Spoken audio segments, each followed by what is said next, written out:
시청자 여러분 안녕하십니까. 점심시간 종합뉴스 뉴스에일 라이브 오늘 준비한 소식으로 힘차게 시작합니다.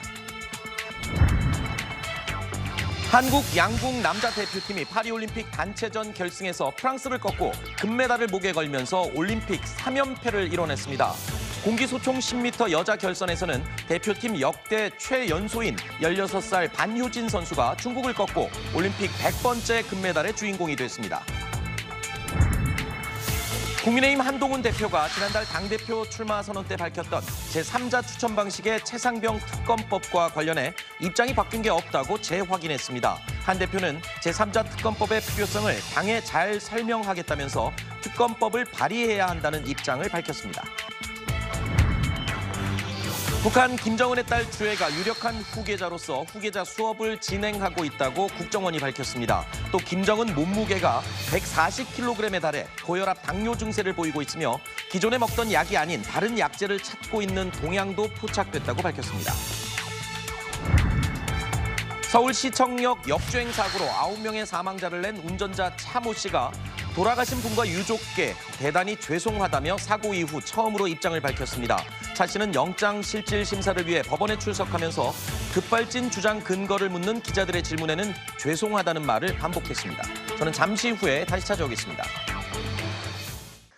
뉴스에일 라이브 시작합니다. 오늘 저희가 준비한 내용 확인해 보시죠.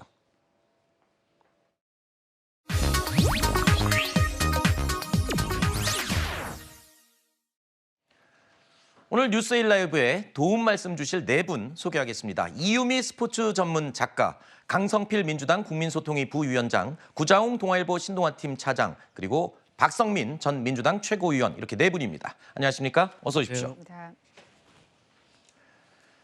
자, 파리올림픽 아직 초반입니다. 그런데 대한민국 기세가 매섭습니다. 주몽의 후예라고 불리면서 세계 최정상에 우뚝 선 우리나라 양궁 국가대표팀 또 승전보를 전해왔습니다. 3연패를 하는 자리에 항상 있었었는데요. 이렇게 3연패를 하게 되어서 매우 기쁘게 생각하고요. 나머지 이제 혼성, 그다음에 개인전들 다 좋은 성적을 낼 수 있도록 최선을 다하겠습니다. 시점을 쏜다는 생각을 안 하고 쏘니까 제가 솔직히 말해서 만점을 쐈다는 것도 모르는 상태였거든요. 그런 만큼 이제 무아지경으로 그 경기에만 집중을 했었기 때문에 이제 좋은 결과로 나타났다고 생각을 합니다.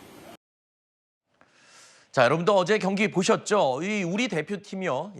남자 양궁 단체전 결승에서 개최국 프랑스를 꺾었습니다. 자, 경기장에 프랑스 국민들 응원이 대단했었는데 그 분위기를 이겨내고 금메달을 결국 차지했습니다. 자, 이렇게 되면 지난 2016년 올림픽 때부터 2021년을 거쳐서 이번에 또 3연패를 하게 된 셈이죠. 이것도 대기록 아닙니까? 네, 그렇습니다. 남자 양궁 같은 경우는 이제 리우 올림픽 그리고 그다음 도쿄 올림픽 네. 이어서 이번 대회까지 3연패를 이뤄내는데요. 그 중심에 이제 김우진 선수가 있습니다. 김우진 선수는 이 세 대회 모두 금메달 목에 거는 그런 쾌거를 이뤘습니다. 와, 이 어제 경기를 보면 압도적이었다라는 말밖에 떠오르지 않더라고요. 특히 이제 프랑스 대표팀 같은 경우는 우리나라의 지도자가 지도를 하고 있습니다. 네. 아무래도 이제 프랑스 같은 경우가 개최국이다 보니까 양궁 쪽에 좀 메달을 노리고 아무래도 우리나라 지도자를 영입해서 훈련을 했던 것 같은데 네. 물론 우리나라 선수, 프랑스 선수들 무척 잘했지만 그걸 압도하는 경기를 한 게 우리나라 선수였다는 생각이 듭니다. 어제 최동호 스포츠 평론가께서 나오셔서 올림픽은 한국 양궁 대표팀 그 감독님들 동창회하는 자리라고 그렇게까지 말씀을 하시는데 유명한 하여튼 감독님들은 전부 다 양궁은 한국 분이시더라고요. 맞습니다. 어제 그 전날 있었던 여자 대표팀 결승전에 중국의 대표팀의 감독도 우리나라 사람이었고요. 네. 어제 결승전에 또 상대도 우리나라 사람이었거든요. 네. 태권도나 양궁 같은 종목들은 사실 실제로 올림픽이나 아시안게임 가보면 지도자들 동창회하듯이 다 모이거든요. 그런 그 양궁 강국의 모습을 올림픽에서 다시 한번 보여주고 있는 것 같습니다. 자, 그리고 또 우리 양궁 대표팀 경기를 보면은 김재덕 선수의 목이 터져라 외치는 화이팅 소리가 정말 트레이드마크처럼 돼 있는데 어제 그 시끄러운 경기장에서도 재덕 선수의 목소리가 뚫고 나왔었어요. 그런데 심판한테 제재를 받았었다고요? 네, 그러니까 일본전에 끝난 후에 네. 심판이 구두로 약간 제재 경고까지는 아닌데 네. 주의를 주는 정도였다고 합니다. 왜냐하면 일본 선수들이 좀 항의를 한 것 같아요. 네. 김재덕 선수의 화이팅의 소리가 우리 대표팀에게는 큰 힘을 주겠지만 대표팀이 같이 경기를 하는 데 있어서는 상대팀에게는 위협적으로 들릴 수가 있거든요. 네. 그러다 보니까 일본 쪽에서 좀 우리가 집중하는 데 방해가 된다 이렇게 항의를 한 것 같은데 김재덕 선수가 그런 말을 했어요. 이렇게 되면 내가 LA 올림픽에서는 이 화이팅을 소리를 못 지르는 것 아니냐. 네. 그런데 아직까지는 구체적인 규정이 나와 있는 건 네. 아니기 때문에 지켜봐야 될 것 같습니다. 제가 어제 탁구를 보니까 탁구 같은 경우에도 이기면은 화이팅을 크게 외치면서 상대 선수의 기선을 제압하는 거 이것도 경기에 포함되는 그런 내용 아닌가요? 맞습니다. 그런데 김재덕 선수의 목소리가 워낙 크다 보니까 그 상대방 선수들에게는 그게 네. 집중을 해야 되는 순간에 좀 위협적으로 들리고 네. 있기는 한 것 같아요. 그런데 이게 아직 규정으로 나와 있지 않는 네. 상태인데 미리 걱정할 필요는 없을 것 같고요. 알겠습니다. 우리나라 선수들은 그 관중들의 소음까지 실제로 틀어놓고 그 소음을 이기는 훈련까지 한다고 하는데 일본 선수들이 그런 훈련을 좀 더 해야 될 것 같네요. 자, 그리고 사격 공기소총 10m 여자 결선 경기에서는요. 우리나라 역대 하계올림픽 100번째 금메달이 나왔습니다. 6번째 금메달이라고 해서 너무 영광입니다.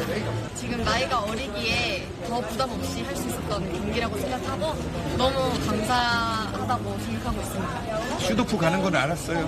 저는 사실 제가 마지막 발을 빼고 뒤에 환호가 들리길래 제가 또 2등을 했구나. 다행히 보니까 슈도프샷이라고 해서 너무 감사한 기회라고 생각하고 남은 한 발을 더 소중하게 쳤습니다. 자, 여러분 이 앳돼 보이는 반효진 선수 우리 대표팀 역대 최연소 16살입니다. 지금 고등학교 2학년이라고요. 네. 그런데 소감을 얘기하면서 조금 의아했던 부분이 0.1점 차이로 극적으로 금메달을 목에 걸었는데 인터뷰에서는 슬프다라는 말을 꺼냈어요. 이게 어떤 의미였습니까? 그 슬프다라는 게 사실은 너무 좋아서 슬픈 감정까지 느껴진다라는 뜻이었더라고요. 네. 저도 기사에는 그렇게 나서 이게 왜 금메달 딴 때 슬프지 했거든요. 근데 너무 좋았다. 슬픔이 느껴질 만큼 좋았다. 이런 이야기였습니다. 그렇군요.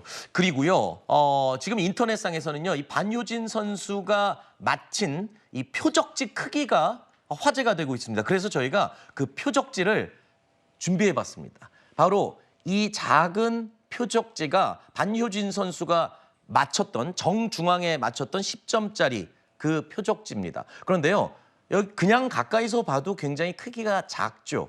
자, 좀 더 자세히 보겠습니다. 자세히 보여드리면 이 가운데 정가운데 10점짜리 부분은요. 지름이 0.5mm밖에 되지 않습니다.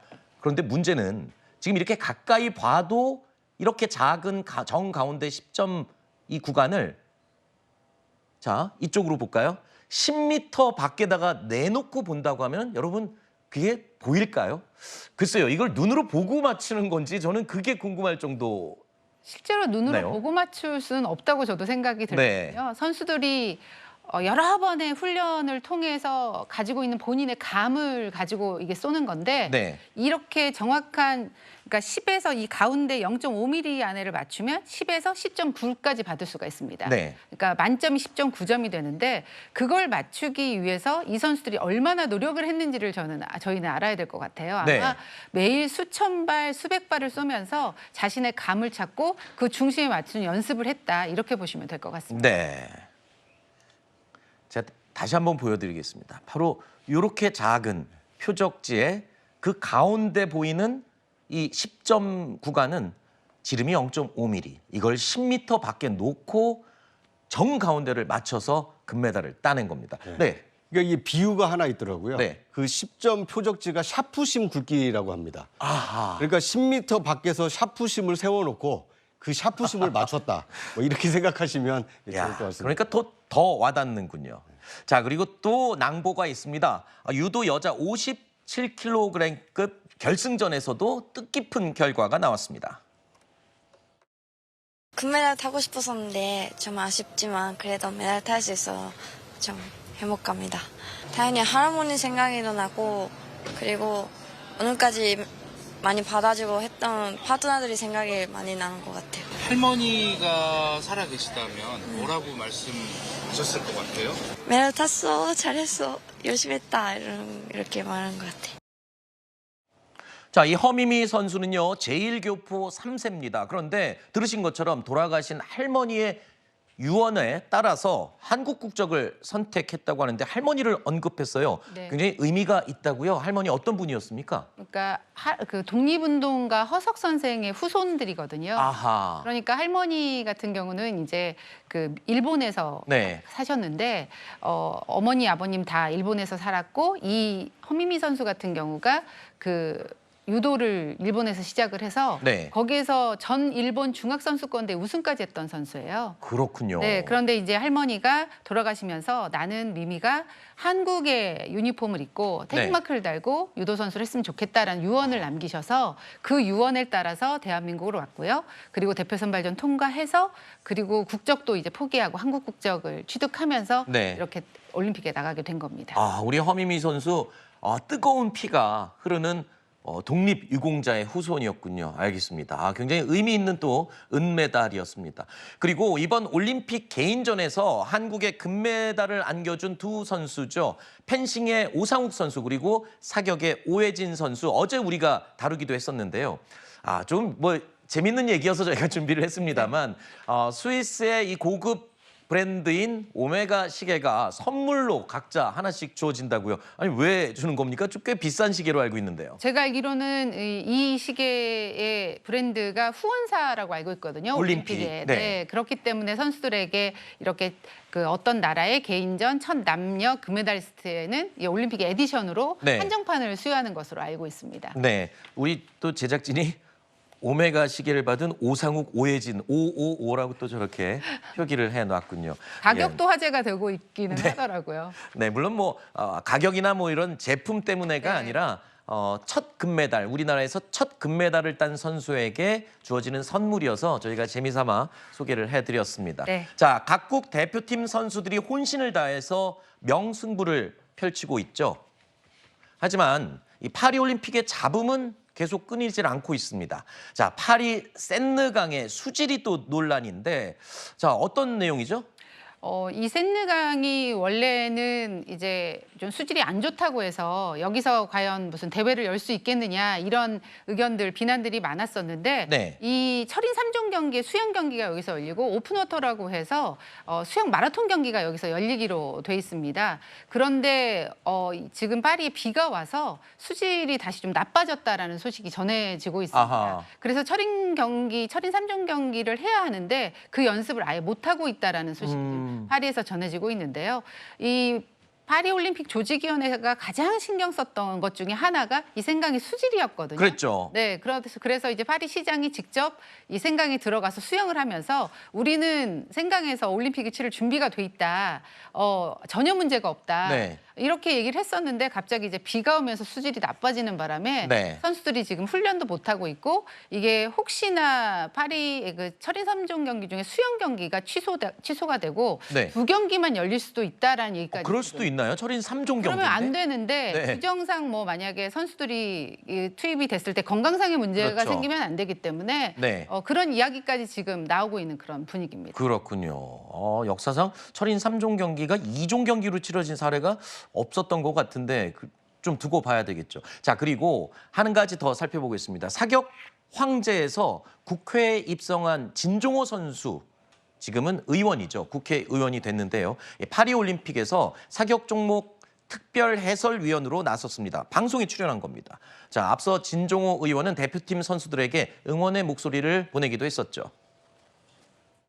파리올림픽의 성적은 우리 사격 종목이 키를 잡고 있다는 얘기가 나올 정도로 성적들이 많이 올라오고 있습니다. 선수들의 얼굴 표정이라든지 호흡하는 방법들 보시면 저 선수 긴장을 많이 했거나 아니면 여유가 있거나 그런 모습이 경기를 보는 매력적인 포인트라고 말씀드릴 수 있을 것 같습니다. 대한민국 선수단 여러분, 여러분들은 지금 꿈의 무대에 가 있습니다. 당당하게 항상 해왔던 것처럼 파이팅하고 오시길 바라겠습니다. 대한민국 선수단 파이팅!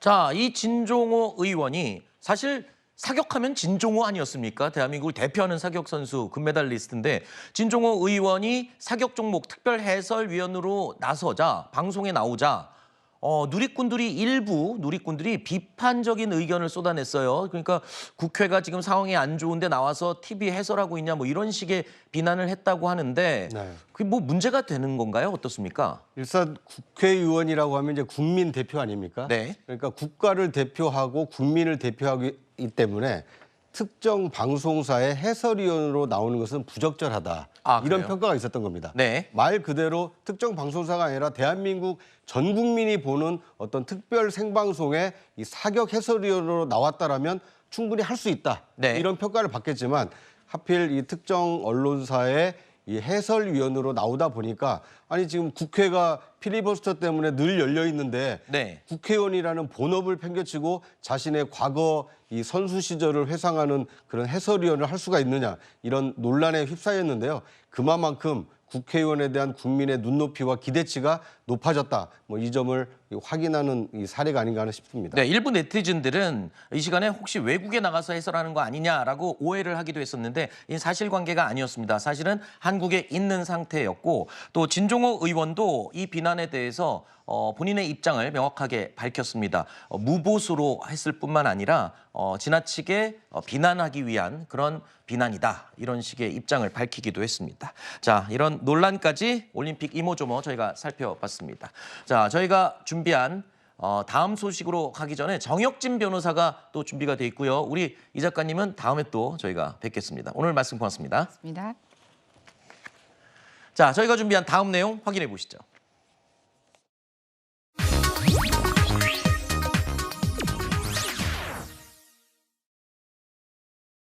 이런 좋은 토론에 대해서 서로 격려하고 또 경청해 주는 것이 국회의 품위입니다. 우리 밤새워서 고생하신 정성국 의원님을 위해서 큰 박수 한번 부탁드립니다.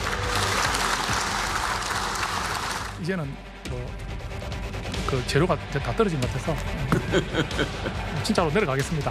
마지막 인사 드리고 내려가도록 하겠습니다. 예. 그러면 무제한 토론 종결 동의회권을 표결하도록 하겠습니다. 총 투표수 189표 중 가 188표, 무효 1표로서 가결되었음을 선포합니다.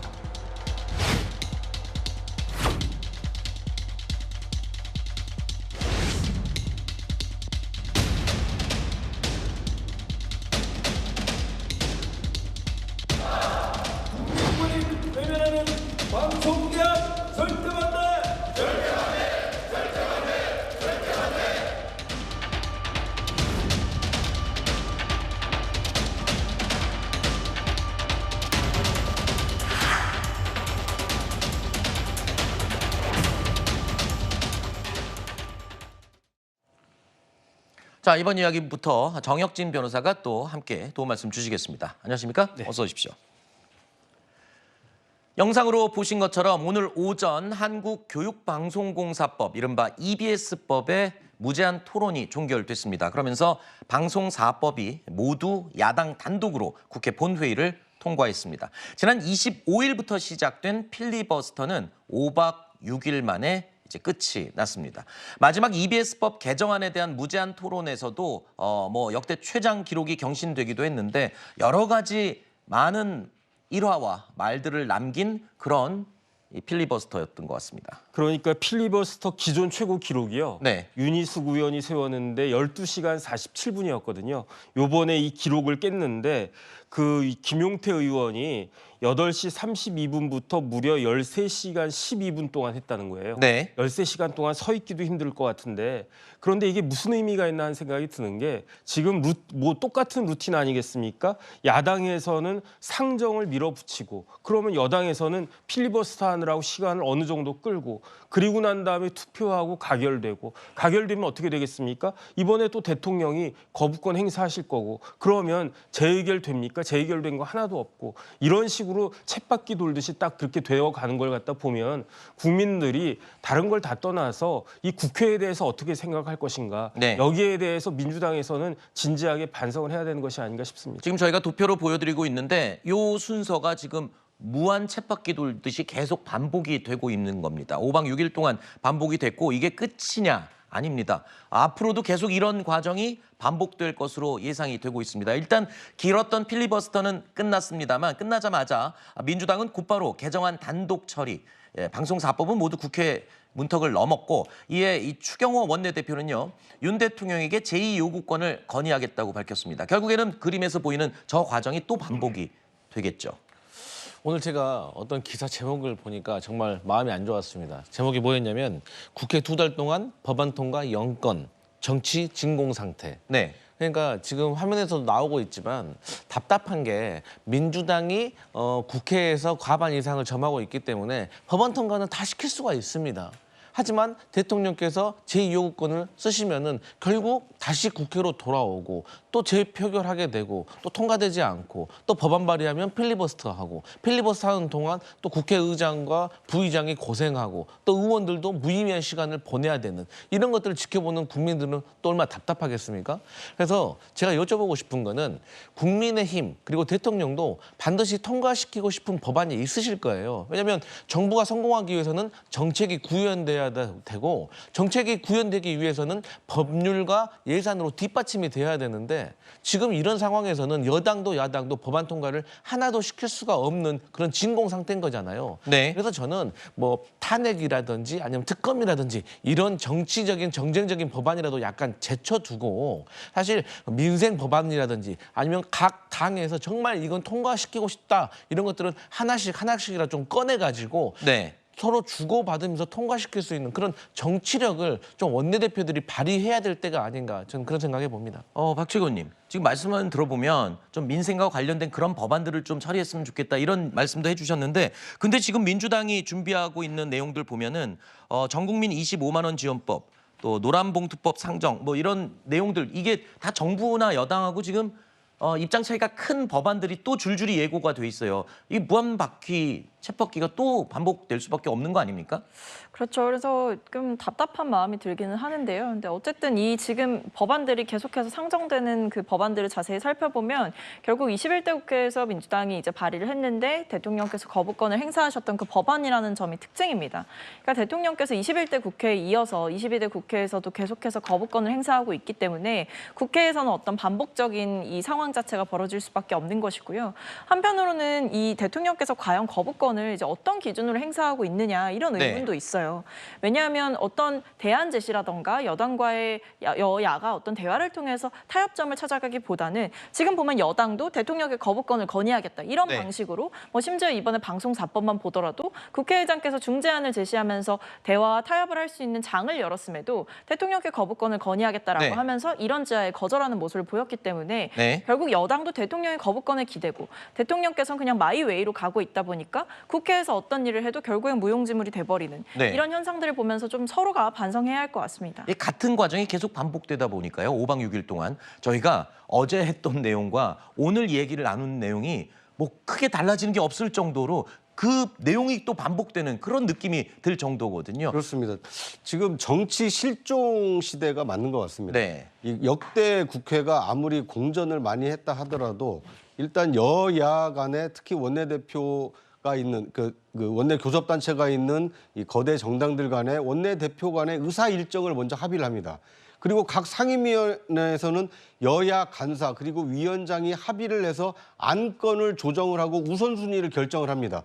충분히 상임위원회에서 논의를 거친 그런 안건이 본회의에 상정이 돼서 이 찬반 그 토론을 거쳐서 이 표결 처리를 하는 것이 지금까지의 국회 운영이었습니다. 그런데 22대 국회 들어서 나타나고 있는 현상은 의사 일정 협의 과정이 생략이 됐습니다.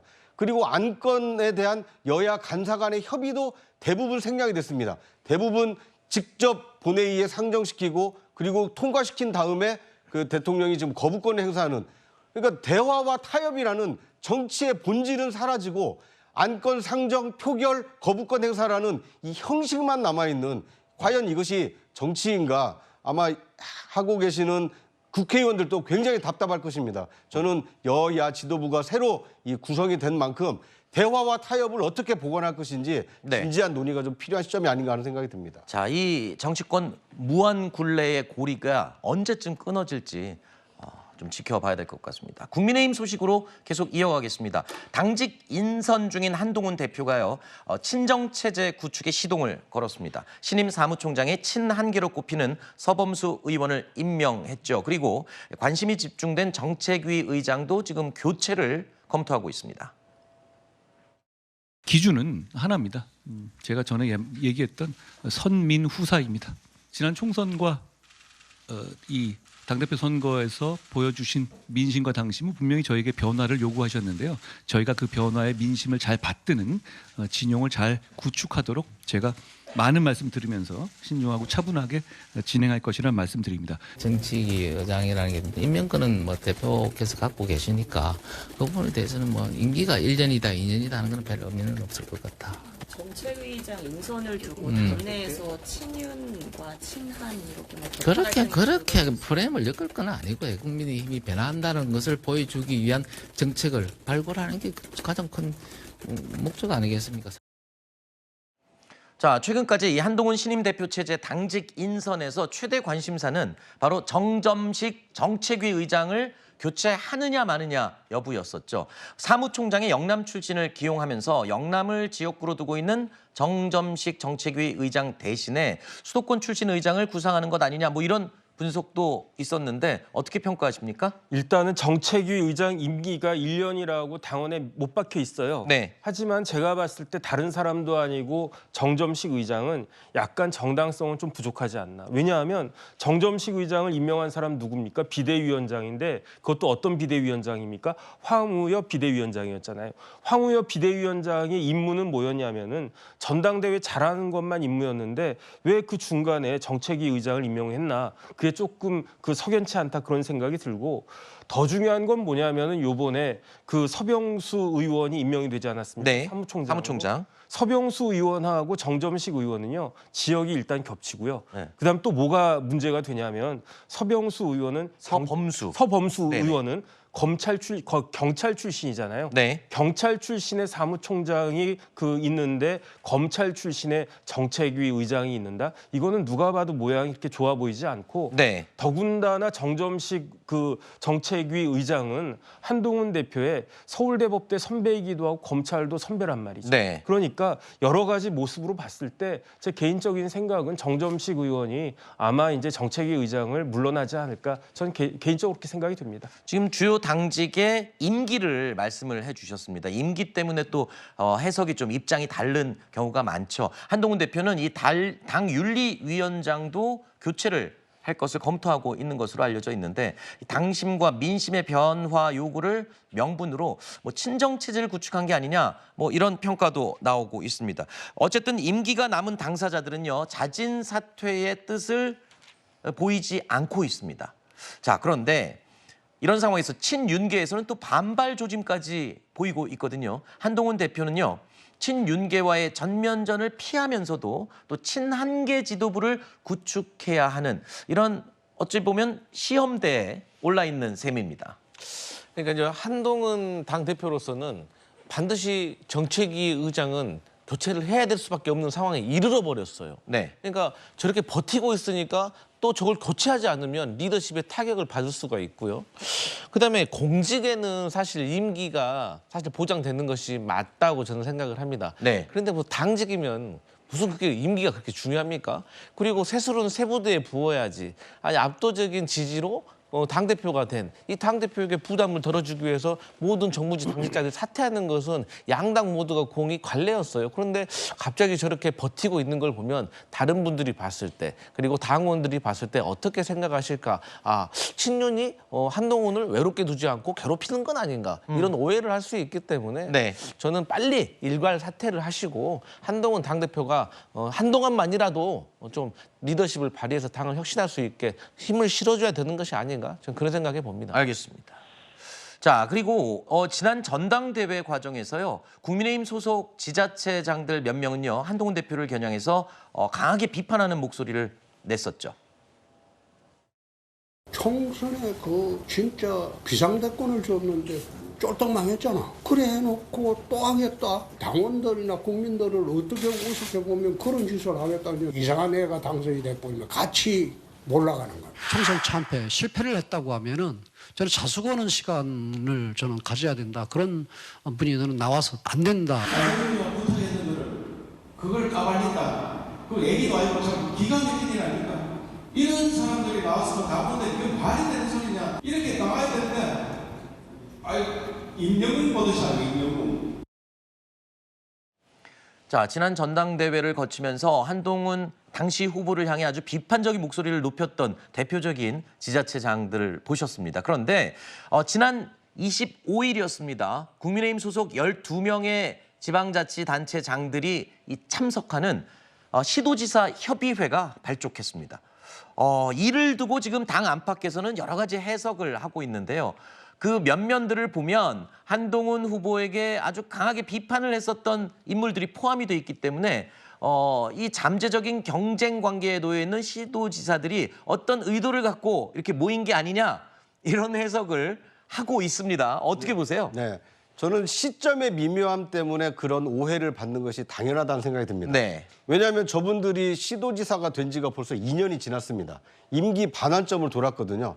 지난 2년 동안 국민의힘 시도지사 협의회가 없었는데 공교롭게도 한동훈 대표 체제가 들어선 이후에 당의 이 당권이 한동훈 대표에게 넘어간 이후에 차기 대선 주자, 예비 주자라고 할 수 있는 분들이 다수 포함되어 있는 이 국민의힘 시도지사 협의회가 만들어지다 보니까 다분히 한동훈 체제를 견제하기 위한 중진들의 모임 아니냐, 한동훈 견제용 모임 아니냐, 이런 오해를 낳고 있고, 이것은 오해가 아니라 실질적으로 앞으로 어떻게 이 시도지사 협의회와 이 국민의힘 지도부 간의 이 의견 교환을 이루어지는지를 지켜보면 이것이 갈등 관계에 있는지 상호 보완 협력 관계인지를 알 수 있을 것 같습니다. 네. 자, 이런 가운데 한동훈 대표와 관련된 이야기 하나만 더 짚어보겠습니다. 이 한동훈 대표가 제3자 추천 특검법을 추진하겠다는 입장에는 변화가 없다. 이렇게 밝혔어요. 그러니까 추진하겠다는 건 아닙니다. 그 입장이 변화가 없고 당을 설득해서라도 이 특검법을 발의해야 하지 않겠냐 이런 입장을 밝혔어요. 이거를 어떻게 해야 되나요? 이 본인의 입장을 재확인한 것이긴 한데 지금 당대표가 된 이후에 이걸 다시 언급했다는 것은 좀 의미가 다르지 않나 싶은데요.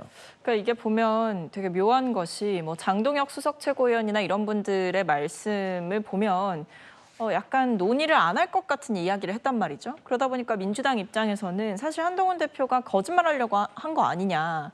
왜냐하면 이제 처음에 출사표를 던질 때는 어떤 임팩트라든지 본인의 정치적인 그 차별화를 위해서 이 최혜병 특검법 관련해서 추진을 하겠다라는 입장을 밝혔지만 사실 지금 대표가 되고 나서 보니까 어떤 측근들의 입장 이런 것들을 보면 당내에서 어떤 논의를 할 계획이 없다라는 식으로 이야기를 하고 선긋기를 사실상 하다 보니까 네. 결국 이 최혜병 특검법을 추진을 하게 되면 한동훈 대표의 입지가 위태로워질 수 있고 그런 여러 정치적 계산 속에서 사실은 빈수레가 유란하다라는 말처럼 결국에는 이 최혜병 특검법을 추진하지 않으려는 거 아니냐 이런 의심의 눈초리를 보내고 있었던 상황이란 말이죠. 그러다 보니까 제가 봤을 때 한동훈 대표가 어느 정도 본인의 고집을 다시 한번 보여준 것 같습니다. 네. 그러니까 물론 제가 봤을 때는 저렇게 말로만 할 것이 아니라 예를 들면 민주당이 만약에 정말 한동훈 안을 받아서 수정안을 냈을 때 그때 그렇다면 한동훈 대표가 리더십을 가지고 당을 설득해서 당론으로 이 부분에 찬성하겠다 우리도 다 같이 여야가 함께 추진해보자 이 정도의 입장까지 낼 자신이 있느냐 저는 이것을 물어보고 싶고요. 한편으로는 단순히 재확인하는 것을 넘어서 구체적인 추진 절차를 밟아야만이 네. 진정성을 의심하지 않을 수 있다 이런 생각입니다. 알겠습니다. 자, 그럼 이번엔 민주당 이야기를 좀 살펴볼까요? 구대명, 이른바 확대명이라는 말까지 나오면서 전당대회의 저조한 흥행에 대해서 고심을 하고 있습니다. 관련 목소리 먼저 들어보시죠.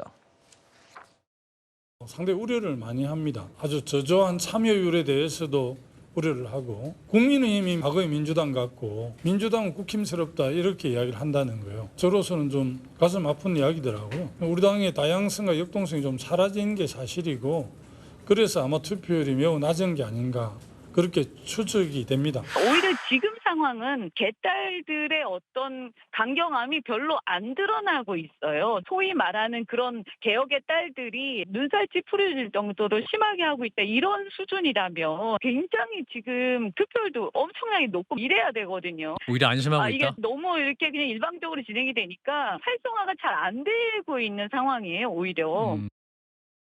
자, 그러니까 전당대회 투표율이 지금 낮다라고 하면서 걱정을 하는 목소리들이 쏟아지는 건데 일단 투표율이 낮은 이유가 뭐냐를 두고 해석이 가능할 것 같습니다.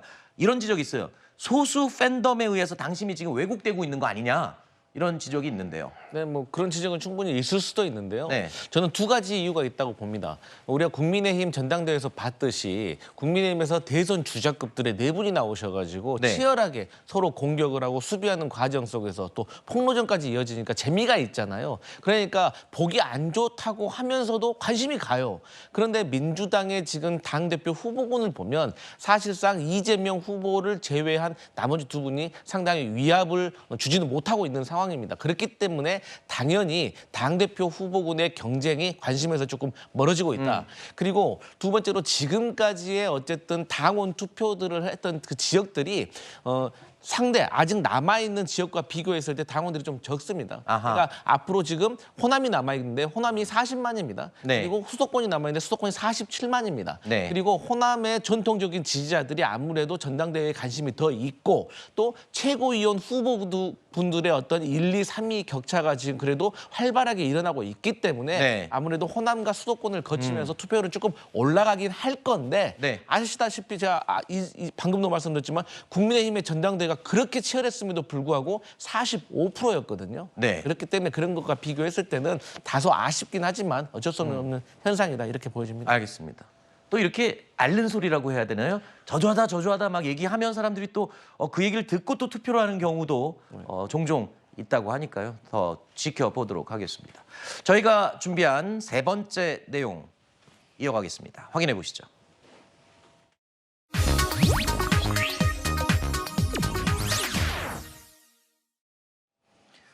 오랜만에 북한 관련 소식 짚어보겠습니다. 북한의 압록강 주변에 내린 폭우 때문에 주민 수천 명이 고립되는 일이 벌어졌다고 합니다. 그리고 큰 피해가 발생했다고 하는데요. 김정은 위원장이 이 수해 현장의 구조를 직접 지휘하는 모습이 공개됐습니다. 이 모습과 함께 국정원이 어제 22대 국회 첫 정보위 업무 보고를 했는데요. 여기서 나온 북한과 관련된 주요 보고 내용도 함께 들어보겠습니다. 10여 대에 달하는 직승기들이 무려 20여 회씩 연속적인 왕복 비행을 하면서 긴급한 상황에서 주민들을 구출하는 모습을 전 기간 지켜보시며 더 이상 봐줄 수 없는 것은 바로 인민의 생명 안전을 담보하고 철저히 보장해야 할 사회안전기관의 무책임성, 비전투적인 자세라고 비판하셨습니다. 김정은의 몸무게가 140kg에 달하고 초고도 비만 상태로 심장질환 고위험군에 해당하는 것으로 분석하고 있습니다. 저희가 주목한 것은 기존의 약으로만 다스리기 어려운 상황도 일부 있지 않겠느냐. 기존 약제가 아닌 다른 약제도 찾고 있는 동향이 포착되었다라고 하는 것입니다. 자, 국정원의 국회 첫 업무 보고였는데 여기서 이제 눈에 띄는 내용들이 몇 가지 있어서 저희가 준비를 해봤습니다. 김정은 건강 문제가 언급이 되는군요. 체중이 140kg에 육박한다고요? 그런데 김정은 위원장이 네. 몇 년생이냐면 84년생이에요. 네. 1월 8일 생일이니까 이제 생일 지났으니까 딱 40살밖에 안 됐는데 네. 그런데 몸무게가 140kg다. 이거는 말이 안 되지 않습니까? 네. 그 비만 정도를 넘어가지고 초고도 비만을 넘어서 초초고도 비만 아닌가. 이거는 웬만한 사람이면 정상적인 건강 상태일 수가 없다. 더군다나 김정일이 언제 사망했냐면 2011년도에 사망했단 말이에요. 네. 그러니까 집권한 지가 거의 한 13년 정도 됐는데 그 사이에 굉장히 스트레스를 갖다 많이 받았던 것 같고 그다음 그 지난 13년 동안 북한이 어땠습니까? 굉장히 막 그 망하는 쪽으로 가고 있지 않았습니까? 그러니까 여러 가지 심신적으로 스트레스가 많아가지고 건강상의 문제가 상당히 있을 수밖에 없다. 저는 그렇게 판단이 됩니다. 네. 자, 그리고 또 어제 국정원 보고 내용 중에 또 특이할 만한 점이 하나 있습니다. 김정은의 딸이죠. 김주애가 후계자 수업을 받고 있다라는 보고 내용도 있었습니다. 관련 내용 하나 들어보시죠. 북한은 김주애를 현 시점에 유력한 후계자로 암시하며 후계자 수업을 진행 중인 가운데 위대한 당중앙의 향도 아래 우리 인민이 이상으로 그려보던 사회주의 문명 개화의 새 세상, 김정은 동지께서 사랑하는 자제분과 함께 준공 및 조업식장에 도착하시자 폭풍 같은 만세 환호성이 하늘 땅을 진감했습니다. 후계자나 수령에 대해서만 쓰는 향도라고 하는 표현을 쓰는 것으로 보아 상당한 정도의 후계자 구도가 어느 정도 굳혀져 가는 것 아니냐. 가끔씩 공식 석상에 이 딸 주애를 데리고 나오면서 우리도 몇 번 다뤘습니다만 뭐 후계자 이렇게 추측만 했었는데 국정원 보고를 통해서 수업을 아예 진행하고 있다 이렇게 확인이 됐군요. 그렇습니다. 후계자에게 쓰는 이제 향도라는 단어를 이 김주애에게 쓰는 것으로 봐서는 북한 내부에서 이 김주애를 후계자로 만들기 위한 작업에 돌입한 거 아니냐 이런 해석과 분석이 나온 것입니다. 네. 그런데 앞서 말씀드린 대로 지금 김정은 위원장의 몸무게 140kg, 이 건강 상태가 심히 지금 우려되는 상황 아닙니까? 네. 그러다 보니까 김주애라는 후계자가 있을 경우에는 이 플랜 B로 작동할 수도 있기 때문에 아마 북한 내부에서도 김정은 위원장 유고시를 대비하는 후계 구도 작업에 착수했다. 뭐 이런 분석과 해석이 가능할 것 같습니다. 그렇군요. 자, 후계 구도. 뭐 북한을 얘기할 때는 후계 구도가 가장 지금 중요한 이야기가 될 텐데 앞으로 저희도 관심 있게 지켜보도록 하겠습니다. 또 어제 저희가 이 군 정보사 소속 군무원에 의해서 블랙 요원, 이른바 우리 비밀 요원들의 이 리스트가 유출됐다. 라는 이야기 전해드렸었는데 추가 소식이 또 나왔습니다. 이 군무원 A씨는요. 중국 동포에게 이 비밀 문건 5건에서 6건을 파일 형태로 전달을 했다는 의혹을 받고 있습니다. 군 검찰은요. 이 해당 A씨에 대한 구속영장을 청구한 상태입니다. 군 당국이 기밀을 넘겨받은 중국 동포가 북한 측 정보원일 가능성이 있다. 이렇게 지금 보고 있다고요. 이렇게 되면은 뭐 거의 북한 손에 우리 비밀 요원들의 명단이 넘어가게 되는 거잖아요. 네. 근데요, 최근에 이 미국 그 기사를 보면은요. 네.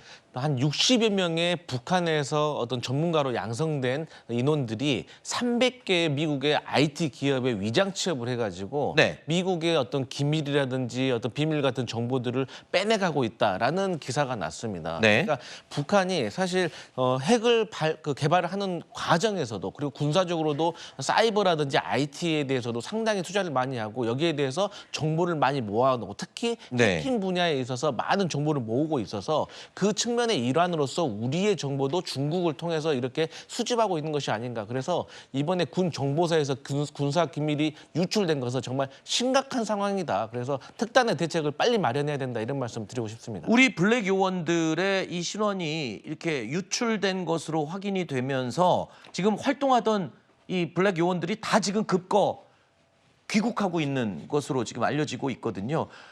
지금 보면은 길게는 1명의 블랙 요원을 양성하는데 최소 5년 이상이 소요된다는 건데 엄청난 지금 손해가 될 것 같습니다. 그런데 지금 이 개인 노트북을 통해서 유출이 된 걸로 지금 얘기가 나오고 있거든요. 이러면 지금 간첩 사건으로 무게를 두고 지금 조사하고 있다 이렇게 알려지고 있지 않습니까? 이게 해킹이 된 게 아니고 개인 노트북을 통해 가지고 정보가 나갔다라고 하면 적극적으로 그 정보를 줬다는 이야기 아니겠습니까? 네. 그다음에 이런 사례가 이번만이 아니고 여러 번 있었거든요. 그다음에 심지어 어떤 장교는 우리나라 군 정보를 넘겨주면서 북한한테 뭘 받았느냐? 비트코인을 받았어요. 지금 이런 식으로 우리나라 정보가 우리나라 안보에 대한 그 국가 기밀이 줄줄줄 새고 있는 것이다. 이름을 기무사에서 방첩사로 바꾸면 뭐합니까? 네. 정보사에서 이런 식으로 우리나라 최고 국가 기밀이 이렇게 새나가고 있는데 이런 부분들에 대해서는 그 여야 뭐 진보 보수 정보 이런 걸 떠나가지고 네. 정말로 정신 똑바로 차려야 되는 것이 아닌가 하는 생각이 듭니다. 지금 보안에 구멍이 났다 우려하는 지금 말씀을 해주셨는데 이렇게요 아주 중요한 기밀이 유출이 된 게 확인이 된 상황에서도 이 기밀을 유출한 것으로 지목되는 이 군무원을요 한 달 동안 정상적으로 출근하게 냅둔 사실이 또 드러났습니다. 정말로 이거 좀 보안 의식이 지금 너무 허술한 거 아닌가요? 그렇습니다. 이것이 만약에 이 북한에게 정보가 실제로 넘어갔고 그 사람이 간첩질을 했다라면 우리나라 정보기관 전체가 털린 거 아니겠습니까? 저는 왜 이렇게 이 정보사에서 이 경각심을 좀 해이하게 했는지 이해할 수가 없습니다. 정보라는 것은 남이 가지지 못한 정보를 내가 가졌을 때는 힘이 되지만 나의 정보를 상대가 가졌을 때는 그 사람이 엄청난 힘을 발휘할 수 있기 때문에 정보, 보안이 그렇게 중요한 겁니다. 네. 그 정보를 이 최일선에서 다루는 기관에서 있어서는 안 될 일이 발생했기 때문에 이번 계기를 통해서 정보사의 어떤 보안 시스템 그리고 이 보안 요원에 대한 어떤 관리 감독 한번 총체적으로 점검할 필요가 있어 보입니다. 자, 그런데요, 이 한동훈 대표가 이 사안에 대해서 입장을 또 밝혔습니다. SNS에다가 이 해당 사건을 언급하면서요, 지난 21대 국회에서 간첩법 개정에 제동을 건, 그러니까 발목을 잡은 건 민주당이 아니냐라고 비판을 한 것이거든요. 이게 발생 사건에서 정치권으로 또 이게 논란이 번지는 게 아닌가 싶은 생각도 드네요. 저는 왜 이런 식으로 이제 정치를 하시나 좀 의문이에요. 이렇게 되면 뭐 저희가 유출시킨 것처럼 이야기를 하시고 싶으신 건가 이런 생각도 들고요. 그러니까 그래서 지금 하고 싶은 말이 뭐냐라는 게 제 질문인 거죠. 그러니까 지금 같은 상황에서는요, 여야가 합심해서 이런 부분에 대해서 직원에 대한 처벌도 제대로 못하고 적발도 제대로 못했고, 그다음에 더 나아가서는 지금 우리 첩보망이 사실상 수십 년간 어떻게 보면 괴멸 수준의 피해를 입게 된 상태에서 네. 도대체 어떤 현실적인 대책이 있는 것인지 이런 거를 국회에서 따져 물어도 모자랄 판국에 이런 식으로 어떤 갈라치기를 시도하고 전 정부라든지 민주당을 향해서 총구를 겨누는 것은 굉장히 부적절한 모습이다라고 생각합니다. 제가 질문을 하면서 이게 정치권이 논쟁이 되는 것 같아요. 좀 그렇지만 반론을 들어보도록 하겠습니다. 일단은 그렇다라고 하면은 지금이라도 이게 간첩죄가요. 네. 형법 98조에 되어 있다고요. 그런데 간첩죄로 처벌받으려고 하면은 적국이어야 된단 말이죠. 네. 그러니까 단순히 외국에 나는 줬을 뿐이다라고 하면 간첩죄로 처벌받지 않는 거예요. 그렇다라고 하면 지금이라도 뭐 이상한 그런 법들 가지고 자꾸 뭐 강행하지 말고 형법 98조부터 개정하자라고 하는 것에 대해서 여야가 합동을 하면 그럼 국민들이 정치권에 대한 불신을 조금이나마 개선한 효과가 있지 않을까 하는 생각이 듭니다. 알겠습니다. 자, 정치권 이야기는 오늘 여기서 정리하고 네 분과는 인사드리도록 하겠습니다. 고맙습니다. 자, 고가의 자전거만, 비싼 자전거만 골라서 훔친 상습 절도범이 경찰에 붙잡혔습니다. 그런데 훔친 자전거는요, 25대. 이 가운데는 한 대에 600만 원이 넘는 것도 있었습니다. 홍진우 기자가 보도합니다. 새벽 시간 한 아파트 단지. 한 남성이 거치대에 있는 자전거를 유심히 살핍니다. 자리를 떴다 다시 나타난 남성. 절단기로 자물쇠를 끊더니 자전거를 훔쳐 유유히 아파트를 빠져나갑니다. 2달 뒤 인근 또 다른 아파트에 다시 나타난 남성. 이리저리 자전거를 살피더니 절단기를 들고 옵니다. 자물쇠를 부수고 안장을 깨끗하게 닦더니 자전거를 들고 사라집니다. 40대 남성 A씨는 지난 2월부터 이달까지 창원 시내를 돌며 상습적으로 자전거를 훔쳤습니다. 40대 남성은 자전거 거치대를 돌며 고가의 자전거만 골라 훔쳤습니다. 훔친 자전거는 25대, 시가로 4천만 원이 넘습니다. 이 중엔 600만 원이 넘는 것도 있습니다. 훔친 자전거는 타고 다니다 지나가는 행인 등에게 무작위로 팔아 넘겼습니다. 3에서 10만 원 정도 헐값을 받고 판 것으로 드러났는데 너무 싸게 파는 걸 수상히 여긴 일부가 112에 신고했지만 현장을 벗어나 추적을 피했습니다. 절도전과 팔범인 A씨는 지난해 5월 출소한 뒤 1년도 안 돼 다시 범행을 저지른 것으로 드러났습니다. 번 돈은 PC방을 가거나 사우나 가는 데 썼습니다. 어릴 때부터 자전거 전문 절도범이 되어가지고 보통 이제 시중에 나오는 자전거의 어떤 행태만 보더라도 이게 고가다, 안 그러면 조금 저가다 하는 걸 갖다 판단할 수 있는 그런. 경찰은 A씨를 상습절도 혐의로 구속해 검찰에 넘겼습니다. 채널A 뉴스 홍진우입니다.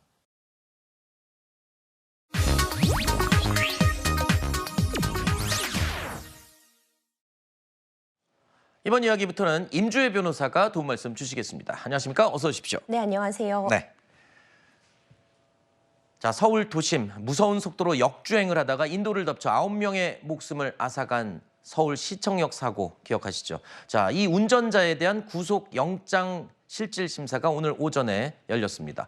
병원에 입원한 상태로 경찰 조사를 받아왔었는데요. 이 피의자 차모 씨 사고 이후 처음으로 취재진 앞에 모습을 드러냈습니다. 혹시 급발진 사고라고 주장하시는 근거가 뭔가요? 죄송합니다. 돌아가신 분과 유족분께 대단히 죄송합니다. 죄송합니다. 신발에 엑셀 자국 남아있었는데 어떻게 생각하십니까? 모르겠습니다. 죄송합니다. 유족분들이랑 희생자분들께 마지막으로 한 말씀 더 해주시고 들어가시죠. 유족분과 돌아가신 분과 유족분께 너무너무 죄송합니다. 죄송합니다. 이거 어떤 부분 소명하셨습니까? 죄송합니다. 신발에 엑셀 자국 나왔는데 여전히 급발진 주장하는 입장인가요? 죄송합니다. 급발진 주장하시는데 어떤 부분이 죄송하신 거예요? 유가족분한테 죄송합니다. 급발진이라고 하시는데 죄송하신 거예요? 죄송합니다. 사고 당시에 사람 없는 쪽으로 핸들 꺾을 수는 없었나요? 죄송합니다. 죄송하다는 말만 하시지 마시고 왜 그랬는지. 자, 그동안 차량 결함, 즉 급발진을 주장해왔던 차모 씨의 모습이었는데요. 오늘 아마 공식적으로는 처음 모습을 드러낸 셈이에요. 지금 기자들이 여러 가지 질문을 했는데 그냥 죄송하다만 반복하고 있습니다. 그렇습니다. 지금 구속영장 실질심사 받으러 들어가는 모습을 통해서 처음으로 이제 직접 모습을 언론을 통해 드러내게 되었는데 이번 사안 정말 안타까운 사고였습니다. 워낙 많은 큰 피해가 발생을 했어요. 해당 차량의 운전자는 이제 급발진을 지금까지도 계속 주장하고 있었던 것으로 알려져 있는데 이번에 구속영장 실질심사를 받으면서 이 입장의 변화가 있는지 이 부분도 좀 지켜볼 필요성이 있을 것 같고요. 워낙 피해가 중대했습니다. 그렇죠. 그리고 이 과정에서 가해 차량 운전자도 치료를 요했기 때문에 이제 병원을 오가면서 조사를 받았는데 이전까지는 계속 그러니까 과실을 부인하고 네. 이것이 급발진에 의해서 제동이 불가능했다 이런 입장을 고수하고 있었기 때문에 이런 점들 그리고 피해자의 피해 회복이 이루어지지 못한 점들이 고려가 되어서 그렇군요. 구속영장이 일단 청구가 되었습니다. 자, 일단 급발진이냐 아니냐 이게 논란이 많았지 않습니까? 그런데 경찰은 급발진이 아닌 운전자의 과실에 무게를 두고 계속 조사를 하고 있었습니다. 그런데 이 운전자 교통사고 처리 특례법상 치사 혐의가 적용이 됐고 앞선 세 차례 피의자 조사에서 일관되게 본인은 급발진 사고다라고 주장을 해왔습니다만 국과수 감식 결과 그 내용을 저희 채널A가 며칠 전에 단독으로 보도했었죠. 운전자의 이 신발 밑바닥에 엑셀을 강하게 밟은 흔적이 확인이 된 겁니다. 자, 이 부분 때문에 더더욱 운전자의 과실 쪽으로 무게가 쏠리고 있는 건데 저런 근거를 토대로 할 때 이번에 구속영장 실질심사 어떻게 예측을 하십니까? 그렇죠. 앞서 말씀 주신 이 증거, 그러니까 운동화의 밑창에 가속 페달, 그러니까 엑셀을 밟았던 흔적이 강하게 남아있는 점이 굉장히 중요한 증거로 함께 작용할 수 있을 것 같습니다. 네. 이 외에도 수사기관에서는 운전자의 과실 쪽에 좀 무게를 두고 있는 것으로 보여요. 국과수 감식 결과, 그러니까 엑셀, 가속 페달이 90% 이상으로 끝까지 밟은 것으로 좀 확인이 되고 있고요. 그렇죠. 녹화된 그런 블랙박스 영상에서나 주변 CCTV를 봤을 때 100km 이상의 가속이 지금 진행된 점, 이런 점들을 근거로 해서 수사기관에서는 운전자의 과실 쪽에 무게를 두고 있는데 그런데 지금 가해 차량 운전자는 과실이 아니라 급발진을 주장하고 있어서 경우에 따라서는 구속영장을 발부되는 데 굉장히 중요한 요소라고 볼 수 있는 증거인멸 혐의 같은 부분이 적용이 될 수 있어서 워낙 사안이 중대했고 피해 회복이 이루어지지 못하고 있으며 지금 상황, 이 과실도 부인하고 있는 사정이 어떻게 보면은 구속영장 발부에 조금 더 무게를 실을 수 있는 그런 상황으로 볼 수 있을 것 같습니다. 네, 지난 26일에 저희 채널A가 단독으로 보도했던 이 신발 밑바닥에 찍힌 이 가속 페달 자국 이게요. 혹시나 여러분들 좀 의아해하실 분들을 위해서 추가 설명을 드리면 그냥 정상적으로 밟는 상태에서는 저런 자국이 생기지가 않는다고 합니다. 말하자면 가속 페달에 발을 얹은 상태에서 큰 충격을 받았을 경우에 저렇게 강하게 찍힐 수가 있다. 그걸 국과수가 지금 감식 결과로 확인한 내용입니다. 일반적으로 운전할 때 밟는 정도의 강도로는 저렇게 신발에 찍히지가 않는다는 거죠. 즉 악셀레터를 밟은 상태에서 사고가 났을 개연성을 말해주는 그런 근거로 지금 추측이 되고 있습니다. 자, 영장실질심사 결과 어떻게 나올지 이 차모 씨 운전자는요. 오늘 한마디로 기로에 서게 된 셈입니다. 자, 다음 소식으로 계속 이어가겠습니다. 가왕의 마지막이 다가오고 있습니다. 누구 얘기일까요? 바로 가요계 은퇴를 선언한 나훈아 씨 이야기인데요. 먼저 나훈아 씨의 히트곡 짧게 들어보실까요? 아무도 찾지 않는 바람 부는 언덕에 이른 너를 잡쳐야 한 송이 꽃이라면 이라도 있을 텐데 이것저것 아무것도 없는 잡초라네. 했어요 세상이 왜 이래 왜 이렇게 힘들어. 됐어요 소크라테스 사랑은 또 왜 이래.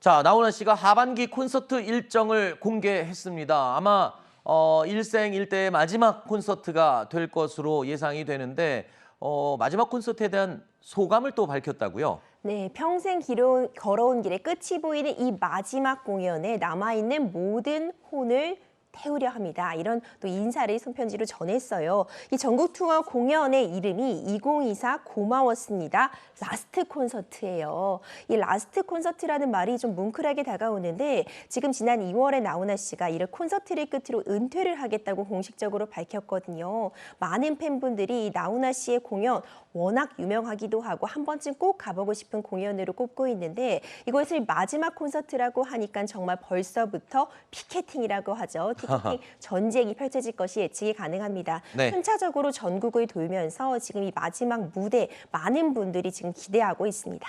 이 대한민국의 세계 라이벌 하면 여러 커플들이 있지만 나훈아 하면 떠오르는 사람은 남진이죠. 남진 선생님과 나훈아 선생님을 라이벌이라고 하고 어떠세요? 60년 동안 라이벌이라고 불리면 애틋하세요? 좀 짜증이 나세요? 우리 훈아 씨와 함께 그 라이벌 시대가 돼서 가요의 전생기를 우리 두 사람이 이룰 수 있었던 게 그 라이벌 때문이었어요. 어떤 면에서는 훈아 씨 같은 면이 부러울 때가 있어요. 왜냐하면 그 어디 조용하게 혼자 갖고 좀 차분하게 자기만의 어떤 그걸 갖고 있는 것도 있는데 자기 성격 나름인 것 같아요. 저는 또 그렇게 한 2, 3일은 있을지 모르지만 절대 못 있어요. 저는 또 뛰어나와야 돼. 못 있어요. 자, 들으신 것처럼 라이벌 남진 씨, 남진 씨조차 최근 한 방송에 나와서는요, 나훈아 씨의 은퇴에 대해서 본인이 의지할 곳이 없어진 느낌이다라는 심경을 고백하기도 했습니다. 이 많은 팬들은 물론 라이벌조차도 아쉬워하는 이 나훈아, 가왕 나훈아의 은퇴인데 글쎄요, 혹시나 하는 기대감에 마지막 콘서트 이후에 혹시나 마음이 바뀌어서 다시 또 공연을 하진 않을까. 근데 나훈아 씨의 성격상 그럴 것 같지는 않아 보이기도 하고요. 그렇습니다. 사실 이 은퇴에 대한 의지가 꽤나 확고해 보여요. 네. 팬들 입장에서는 나훈아 씨가 마음을 돌려서 조금 더 오래 노래 들려줬으면 하는 그런 마음을 갖게 되지만 지난 4월 인천 공연에서도요. 인천 공연 이번이 마지막이다. 그리고 연예계 쪽은 뒤도 안 돌아볼 것이다. 이렇게 좀 굳은 의지를 보이기도 했는데 여러분들이 이렇게 더 해주세요. 더 공연해주세요. 이렇게 박수 칠 때 떠나는 그런 모습을 산정하고 계신 것 같아요. 네. 하지만 아직 끝나지 않았습니다. 하반기 공연 일정 이제 나와 있고요. 앞으로 예매가 진행될 텐데 그래도 올해 연말까지는 나훈아 씨의 공연 우리가 함께 할 수 있을 것 같으니까 저도 이 티켓팅 전쟁 뛰어들어 봐야겠습니다. 알겠습니다. 혹시 공연 가시게 되면 나오셔서 공연 분위기 좀 전달해 주셔야 될 것 같습니다. 자, 좋아하는 가수의 음악 하나가 이렇게 사람 기분을 좋게 하기도 하고 달래주기도 하고 위로를 해주기도 하죠. 그런데 일명 TMF 사태 피해자들은 어떻게 어디서 위로를 받아야 할지 막막하기만 한 상황입니다. 티몬과 위메프가 어제 법원에 기업 회생을 신청하면서 피해자들은 이제 구제를 받기 더 어려워졌다. 뭐 이렇게 되는 건데 구제 신청을 하면은 왜 더 어려워지는 건가요? 그렇죠. 이번에 회생 신청을 일단 하겠다고 밝혔는데 이 신청이 좀 안타까운 부분이요. 구영배 대표가 바로 같은 날이었어요. 이 반나절 전에 그러니까 본인의 재산이라도 출연을 해서 최대한 피해를 이제 회복하는 데 최선을 다하겠다는 그런 입장을 밝혔었거든요. 그러니까 자신이 갖고 있는 큐텐의 지분이라던가 이런 부분을 매각을 해서라도 이 티몬과 위메프에 자금을 공급하겠다고 밝힌 지 반나절 만에 이 입장이 바뀐 겁니다. 결국 이제 법원에다가 회생 신청을 하게 되었는데 회생 신청을 하게 되고 만약 이 부분이 받아들여지게 된다면요. 통상적으로 일단 이제 회생 절차가 들어가야 되기 때문에 모든 자금의 흐름이 일단 딱 얼려지게 됩니다. 그럼 돈이나 이런 게 다 그냥 굳어버리는 거군요. 그렇죠. 어떤 재산에 대한 매각 부분도 하지 못하게 하는 부분과 동시에 채권자들에게 이 채권을 변제하는 것도 일단 막히게 돼요. 왜냐하면 회생 절차에 따라서 전반적으로 모든 부분에 대해서 갖고 있는 재산을 산정해 보고 경우에 따라 이 법적인 순위에 따라서 이 부분을 나눠 가지게 되고 일정 부분은 회생할 수 있는 범위 내에서 이 채무가 탕감을 받게 되기 때문에 사실상 100% 모든 부분을 다 변제받기는 어려워진다고 볼 수 있고요. 당장 이 정산 부분, 지금 정산이 되고 있는 부분도 딱 일단은 정지가 되기 때문에 일시적으로는 자금이 더 경색될 수밖에 없거든요. 그렇기 때문에 일단 이 회생 절차 좀 안타깝다 이런 얘기를 하고 있는 것이 나오고 회생이 진행이 되지 않는다면 더 큰 문제가 발생할 수도 있습니다. 만약 정말 파산 절차 받게 되면은 공중분해 돼버리는 거잖아요. 그렇죠. 그리고 지금 이미 위메프나 이 티맵이 부채 상태가 좋지 못했어요. 그렇죠. 이미 지금 마이너스 몇천억씩 갖고 있는 와중에 뭐 티몬이나 위메프 본사 같은 부분을 매각을 진행한다고 해도 지금 판매 대금을 받지 못하고 있는 미정산 판매자들에게 돌아갈 돈이 없을 수도 있다. 이런 전망이 나오고 있어서 많은 분들의 걱정과 시름이 좀 깊어가고 있습니다. 지금 구영배 큐텐 대표, 이 전체적인 이 총체적 난국에 사실상 가장 책임이 큰 그런 사람인데 그동안 두문불출하고 나타나지 않다가 이제 갑자기 어제 이제 입장을 밝힌 거예요. 그나마 오전에는 내 사재를 털어서라도 피해자들에게 이 보상을 하겠다라고 했는데 오후에는 아까 말씀하신 것처럼 이 회생 절차 신청을 했다는 말입니다. 그러면 모든 자산이 동결되면서 사실상 구제의 길이 더 멀어지는 건데 이런 점을 두고 지금 진정성을 의심받고 있어요. 이거 진짜 피해자들한테 보상을 받을 마음은 있긴 있는 거냐? 뭐 이런 지적이 나오는데 그럴 만합니다. 그렇죠. 일단 회생을 신청을 했다면 신청의 준비가 필요했을 거 아니에요. 그렇기 때문에 이제 구영배 대표가 입장을 밝히기 전부터 또 회생을 준비하고 있었던 것이 아니냐 이런 지적이 나올 수밖에 없고요. 물론 회생 절차가 진행될 수 있을지도 미지수입니다. 관련된 요건이 갖추어졌는지 이런 부분에 대해서 판단도 필요하지만 과연 이것이 진실성 있게 지금 피해 회복을 위해서 큐텐의 자금, 외국에 있는 자본이든 본인의 사재든 최대한 이걸 해결하려고 하려던 진실한 의지가 있었는지 부분은 좀 의심이 가게 하는 그런 상황이고요. 지금 정부에서도 굉장히 빠르게 대응 마련에 좀 고심을 하고 있습니다. 당장 어제 발표가 있었죠. 그러니까 최대한 좀 저리로서 대출을 하는 등의 방식을 통해서 판매자들의 피해를 최소화하겠다고 밝혔지만 여전히 지금 미정산 대금이 최악의 경우에는 1조 원까지도 육박할 수 있다는 지적도 나오고 있어서 빠른 대처가 지금 절실해 보입니다. 알겠습니다. 일단 경찰도 보상 문제와는 별도로 이 해당 사건에 대한 수사를 시작을 했으니까요. 어떻게 해결이 될지 그리고 또 책임 있는 자세를 반드시 보여주셔야 할 것 같습니다. 자, 이번 이야기 여기서 마무리하고요. 변호사님 인사드리겠습니다. 고맙습니다. 자, 기나긴 장마가 드디어 끝났습니다. 기상청은 오늘 올여름 장마가 7월 27일자로 사실상 끝났다라고 밝혔습니다. 이제 본격적인 무더위와의 싸움이 시작될 것 같습니다. 기상캐스터 연결합니다. 마지연 캐스터, 오늘 날씨 전해주시죠. 네, 오늘 기상청이 공식적으로 장마 종료를 선언했습니다. 이제 본격적인 한여름 날씨에 돌입할 텐데요. 낮에는 폭염, 밤에는 열대야가 기승을 부리겠습니다. 밤낮 없는 찜통더위가 맹위를 떨치고 있습니다. 속초는 밤 최저 기온 30도를 기록하며 이틀째 초열대야가 나타났는데요. 현재 폭염특보가 전국을 뒤덮고 있고요. 주의보보다 경보가 내려진 곳이 더 많습니다. 더위에 지치지 않도록 건강 잘 챙겨야겠습니다. 경기 북동부와 영서는 대기 불안정으로 약한 비가 올 텐데요. 예상되는 비의 양은 5에서 20mm로 적겠습니다.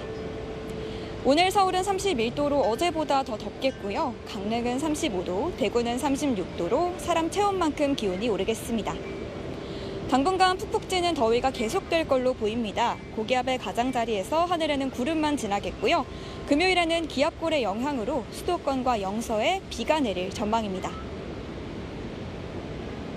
네, 폭염으로 인한 온열 질환자가 벌써 1,000명 가까이 집계됐습니다. 수분 섭취 잘해주시고 틈틈이 그늘에서 휴식하시기 바랍니다. 지금까지 청계천에서 날씨 전해드렸습니다. 뉴스에일 라이브 여기서 마칩니다. 전 내일 점심시간에 다시 찾아뵙겠습니다. 고맙습니다.